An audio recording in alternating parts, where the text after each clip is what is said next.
സുജിത്, നമ്മളിപ്പോൾ അവിടെ നിന്നുള്ള ആളുകളുടെ പ്രതികരണമൊക്കെ കണ്ടു. അവരിൽ നിന്നൊക്കെ നമുക്ക് മനസ്സിലാവുന്നത് അവർക്ക് പോലും സത്യത്തിൽ അറിയില്ല കാര്യങ്ങൾ എന്താണ് സംഭവിച്ചതെന്ന്.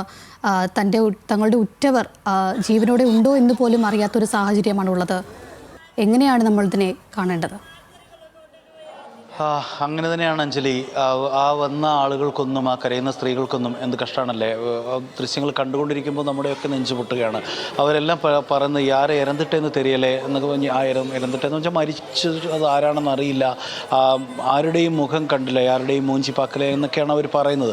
അതായത് ഈ വന്ന ആൾക്കാർക്കൊക്കെ അവരുടെ കൂടെ ഉണ്ടായിരുന്ന ഈ പരിപാടിക്ക് പോയ ആളുകൾ അപകടത്തിൽ പെട്ടോ ഇല്ലയോ എന്നറിയില്ല. മരണപ്പെട്ടവരുടെ മുഖം, മരിച്ചവരുടെ മുഖം കാണാൻ കഴിഞ്ഞിട്ടില്ല. എന്താണ് സംഭവിച്ചതെന്ന് കൂടി അറിയില്ല.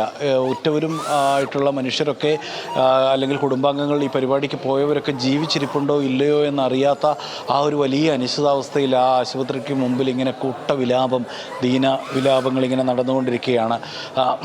എല്ലാം രാഷ്ട്രീയ കക്ഷികളുടെ, അതായത് ശക്തി തെളിയിക്കാൻ വേണ്ടി കൂടുതൽ ആൾക്കാരെ സമ്മേളനത്തിലേക്ക് എത്തിച്ച് ഒരുപക്ഷെ പരമാവധി നിന്ന് 60,000 പേർക്ക് ഒരു പരിപാടിയിൽ പങ്കെടുക്കാൻ പറ്റുന്ന ഒരു സ്ഥലത്തേക്ക് 1-1.5 ലക്ഷം ആളുകൾ എത്തുന്നു.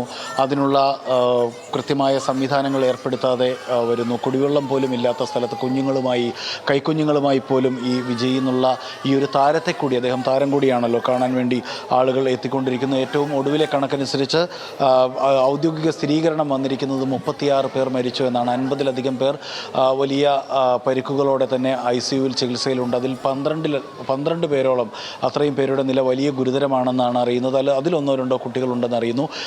നേരത്തെ നമ്മൾ പറഞ്ഞതുപോലെ 2 പോലീസുകാർ മരിച്ചു എന്നുള്ള സ്ഥിരീകരിക്കാത്ത വാർത്തകളുണ്ട്. അക്കാര്യത്തിൽ ഇപ്പോഴും സ്ഥിരീകരണമായിട്ടില്ല. മാധ്യമപ്രവർത്തകരടക്കമുള്ളവരൊക്കെ ഇതിൽ ഉൾപ്പെട്ടു പോയിട്ടുണ്ടെന്നതടക്കമുള്ള പല അഭ്യൂഹങ്ങളും, പലതരം വാർത്തകളാണല്ലോ വന്നുകൊണ്ടിരിക്കുന്നത്. ഈ മരിച്ചവരാര് എന്നുള്ള കാര്യം കൃത്യമായി അവരുടെ പേര് വിവരങ്ങളൊന്നും പോലീസ് ഇതുവരെ പുറത്തുവിട്ടിട്ടില്ല.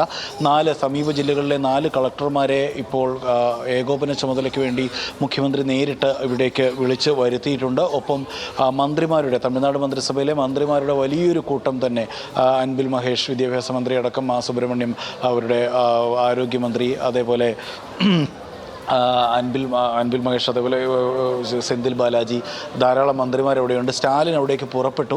സ്റ്റാലിൻ ഇന്ന് രാത്രി തന്നെ സെൻറ്റ് ജോർജ് ഫോർട്ട് അവരുടെ സെക്രട്ടേറിയറ്റിൽ, തമിഴ്നാട് സെക്രട്ടേറിയറ്റിൽ എത്തിയിരുന്നു. അതിനുശേഷം നാളെ രാവിലെ കരൂരിലേക്ക് പുറപ്പെടുമെന്നാണ് അറിയിച്ചിരുന്നതെങ്കിലും ഇപ്പോൾ പ്രത്യേക വിമാനത്തിൽ അദ്ദേഹം തിരിച്ചിട്ടുണ്ട്.